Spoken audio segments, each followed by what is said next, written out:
Hey guys, how's it going? For today's video, we're going to be talking about a more experience-based topic of mine, and that's been my experience with dairy judging. If you want to know a little bit more about the mechanics or fundamentals of dairy judging, and I encourage you to watch a previous video of mine called What Makes a Dairy Cow Good. When we go through there, we talk about all the fundamental parts, judging the quality of an udder, dairy strength, feet and legs and rump, all of that good stuff. And I will note that what will be going off here today is more of an official judging rubric called the Dairy Cow Unified Scorecard, which is published by the Purebred Dairy Cattle Association. And you can see the breakdown that it has on here. This is for a mature lactating dairy cow, and so udder is always going to be king. Following that up with some dairy strength, frame in there, and feet and legs as well. But we're not going to get into that nitty gritty today. There's two types of dairy judging that we're going to be focusing on today, and the first is at the amateur level, or what's called academic dairy judging. And this is just taking a specified group of cows that are the same age in what's called a class of 4, and placing them, and also occasionally giving reasons to justify your placing. You get about 12 minutes to place or 15 minutes to place and take reasons for a class of dairy cows. And like I mentioned, some of these require an oral set of reasons to be delivered. They're given to a judge based off of memory. When you give a set of reasons, you want to provide a comparative delivery of the cows. Rather than talking about each of the cows individually, you can mention what was so better about cow A that placed her over cow B and all the way down through the class of 4. But there's always something that a lower placing cow may have done better that you still admire about her than the cow you placed her above. So this is called a grant.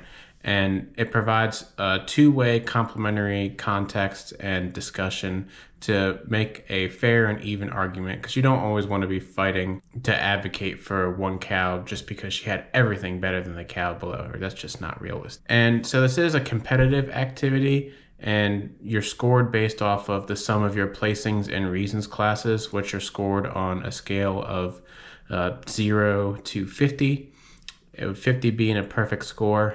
There's something called cuts that determines placing scores, that the judges determine how easy or difficult a pairing was to place, and they're placed accordingly, while reasons are a little more subjective. Typically, mostly, probably about 70% or 35 points. The rule of thumb is based off of your content that you use, with 15 points additionally coming from your delivery. There are a number of programs that I use to get up through my academic judging skills over the years, and the first was 4-H. Started when I was 8 years old and judged for 10 years in the Maryland 4-H program. We're constantly attending practices around the county and state throughout the summer, and this culminated in getting to have the end of year contest at the Maryland State Fair. And so, like I said, I did this for 10 years. When I was in high school, or what's called the senior division of 4-H, then you have the opportunity to try out for a number of state teams that compete at more national level contests. And so when I was 15, I made the Louisville team, which is more of like a preparatory team, at least the way that we use it in our state, to get kids out to a national contest. And then by the time I was 18, I made like the A team for the state, whereas before I was on the B team. Waited a couple of years, made the A team, and we traveled to contests in Harrisburg, Pennsylvania, and then eventually the national contest, which is held at Madison, Wisconsin, the World Dairy Expo. And at the national contest in Madison, we're pretty proud. Maryland finished second that year, lost to Wisconsin just by 3 points. And this isn't like a score of like 6-3. This is like the score of all 4 of your teammates' scores combined. Well, really actually 3, but I don't need to get into the technicalities. But we're talking like I have the score burned into my head. It was like 2017 to 2014. Like literally, if you guys have done this before, just so you know, switching one placing, victory was snatched at the jaws, whatever. Just being salty at this point.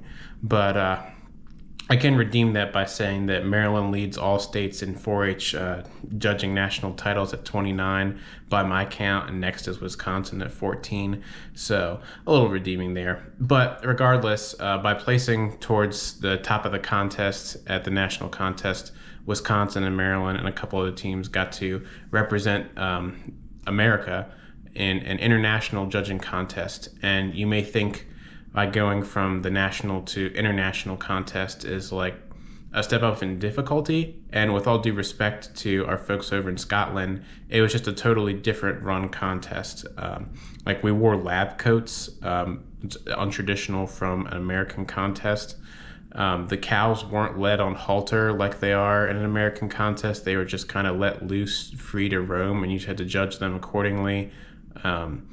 A lot less time to place the class, and then you also could give your reasons without memorizing them. There were no points deducted for just standing there, looking down at your notepad and reading your reasons to the judge right off that. So while it's not the same level of quality as an American contest, it was certainly a new experience for me, and definitely respect the way the international counterparts of ours handled it. Maybe I'll do another video some other time, just completely breaking down that trip to Europe, because that was really the only judging part, and the rest was a lot of education and vacation. It was really fun. So once I got through 4-H judging and I went off to college at Virginia Tech, the next notch up is collegiate judging. They do collegiate judging for 2-year and 4-year schools. Didn't attend a 2-year school, just went straight into 4-year judging. My first semester while I was at Tech, I judged at the Louisville show. And to kind of explain things from earlier, Louisville is in November, where like Madison, which is the nationally acclaimed contest, is in October. So, you know, that kind of all the hype from the season is over. Not entirely, but for the most part after Madison. So Louisville is a good preparatory contest to get your next crop of judges ready for the following season. Later that following semester, I tried out for Tech's dairy judging team, which met through class. We practiced twice a week, usually at the dairy at the farm. And then once the teams were set, we kept practicing through the summer, doing reasons remotely, and an audio recording sent in once a week. And then a week or two before classes started, we all hopped in the van and just rode around and judged nonstop before classes started. Once classes started, we had weekend practices blended in with some contests throughout there. So all in all, that that fall of my junior year when I was on judging team was some of the most crazy, panic-worthy time, high stress, but it was about 6 or 8 weeks from once the season took off and really started with those practices to the time we made it through the national contest. We judged at Harrisburg and then the national contest in Madison. We didn't do quite as well the time around. We were 8th at Madison. It was still a very respectable score. But like I said, just such a demanding season and mentally exhausting, which is exactly how I felt coming out of the contest, which is what you want. Not to say that I, half-assed it. But at Madison, for anyone who's judged before, the contest is 12 placings classes followed by 6 sets of reasons, which is just extremely demanding. But all in all, looking back on the season, like we traveled to 10 different states throughout 6 weeks, got to see, different parts of the country, people welcoming us onto the farm. There's a lot of good memories made with the team, riding around the East Coast and some of the Midwest in a 12-passenger van. So that takes care of academic judging, and the other type of judging is professional judging. When I say professional, I just mean, you're out of college, you're done judging academically, and you go to shows and get paid to do them. When you talk about the differences in professional judging, now your classes aren't limited to 4 animals. These are just classes of cows entered in a show. So you could just have one animal that you're talking about in a class. You could have 20 or more. I think the most I've ever had to judge in a class at one time was 8, which isn't too bad. You give your reasons publicly to a crowd because you are at a show. A lot of times, at least at the level that I judge, it's a county fair. And but the reasons are a lot more casual, with more loose flowing terminology. but you need to be conscious of, a lot of time these are, youth animals, while adults can show too, but those kids worked hard to get the animals in the class, and you always want to give their animal a compliment, even if they may be towards the bottom of the class. At least say something good about the animal and your reason. The biggest difference, I would say, among all of that, though, is judging professionally oftentimes includes showmanship classes for our youth. So now, instead of judging the attributes of the animal, now we're judging the leads person and their attributes in best presenting the animal to me, the judge, in the class. Since it is a youth-only activity, it was something that I really took pride in more when I was a youth than how my animal actually looked. And sometimes my animal did well and sometimes she didn't, but taking pride in something that I had more control over in presenting my animal, I think, is the biggest skill that can be taken away for young showmen and showwomen. Maybe another video sometime on my showing experiences. So I've been out of college now for 2 years, and I've had a chance to judge 4 shows now. It's been an excellent experience. I try and stay at the county fair level, like I said, nothing too difficult. It's probably about my max out point for my capabilities, with all due respect to myself.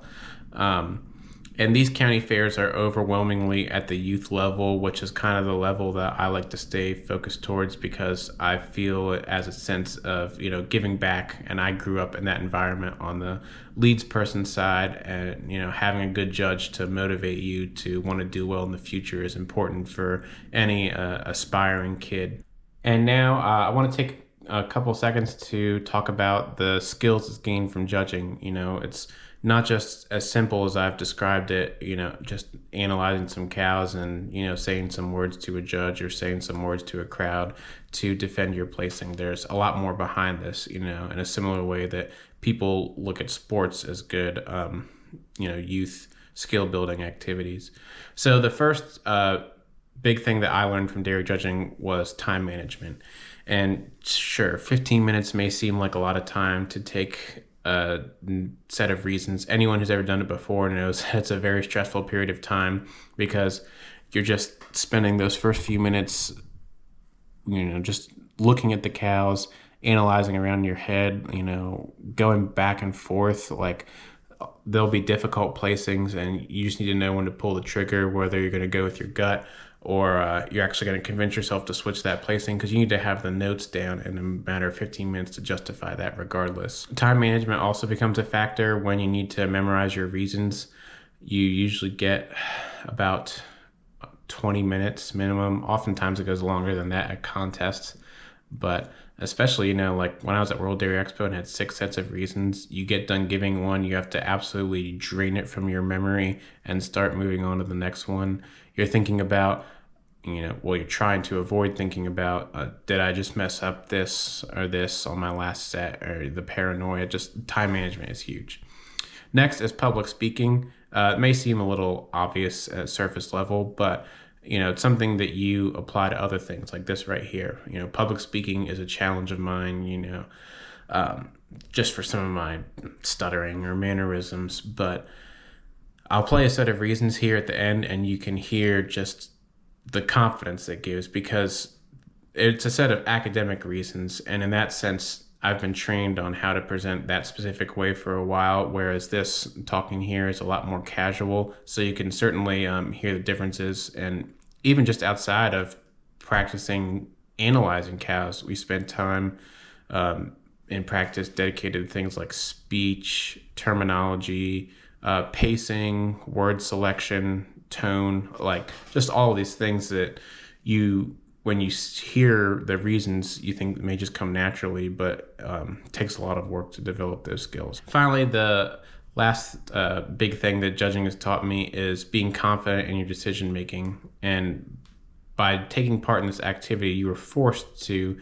defend your reasons, defend your decision to a judge, and the judge will reward you for exuding confidence. And I mean, if you know you messed something up, you better be confident about it, because a judge is not going to appreciate someone who straddles, each side of the fence and, well, maybe there's this, maybe there's that. The judge will ask questions, and, if you answer those with confidence, especially if you answer them correctly, they'll have a better understanding of how you really saw the class. And along with that, they may ask a question about a set of cows that you spent hours that you've seen, and you have to extract that mental image of the class from your head and answer the question correctly, and judges really appreciate that. So finally, I'll leave you guys today with a couple things. First is, if you're interested in finding out more resources for dairy judging, I'm going to link a YouTube channel to Virginia Tech's dairy judging department. There's a lot of useful videos. If you didn't even know what dairy judging was until you saw this video, they have lessons there from starting from the ground up through all levels of experience. And then finally, I have a audio recording of a set of reasons I gave on a class of Holstein 3-year-olds. This was the day before the national contest in college, so this is what a more refined set of academic reasons at the collegiate level looks like. I hope you guys enjoyed this video, and without further ado, we'll get that recording going. Thanks, guys. 1342 is my placing for this class of Holstein 3-year-olds. 1's really on the money for me today because she combines her powerful rib with the best udder in the class. I placed the flashy 1 over 3 in my top pair for a more correct set of legs. 1 stands on a stronger set of pasterns with less set to her hock and keeps her legs placed more squarely beneath her. 1 is the deeper bodied cow who's wider in her rump, and while both these cows have adequate rib, 1 has that extra spring and openness that I like to see. Additionally, 1 is wider in her rear quarters and has a longer, smoother blending forudder. I grant that 3 has less of a reverse tilt. Next, the middle was easy, the break in the class, and I placed the youthful 3 over 4 for a more functional rump and leg structure. 3 stands less roached and is more level from her hooks to pins because 4 is sloped in her rump. 3 is less set in her hock, stands on a stronger set of pasterns, and hocks in less. Furthermore, she has a higher rear udder attachment and is more balanced in her quarters because 4 is light in her front right quarter. I admit that 4 is the cleaner made cow with a stronger forudder attachment. And finally, the bottom was very close with 2 very different cows, and I chose the milky black 4 over the square-framed but plain 2 for a more correct udder. 4 has a higher, tighter rear udder attachment, holds her udder higher above the hocks, and has more bloom and capacity to her mammary system. In addition, the razor-sharp 4 is cleaner over her ribs and top and thinner in her thigh. On the other hand, 2 stands less roached with a stronger set of pasterns, less set to her hock, and has more drop to her rib. And honestly, I really like the square frame on 2, but the plain cow just lacks the milky udder and clean frame that I was looking for. These reasons justify my placing for this class of Holstein 3-year-olds 1342.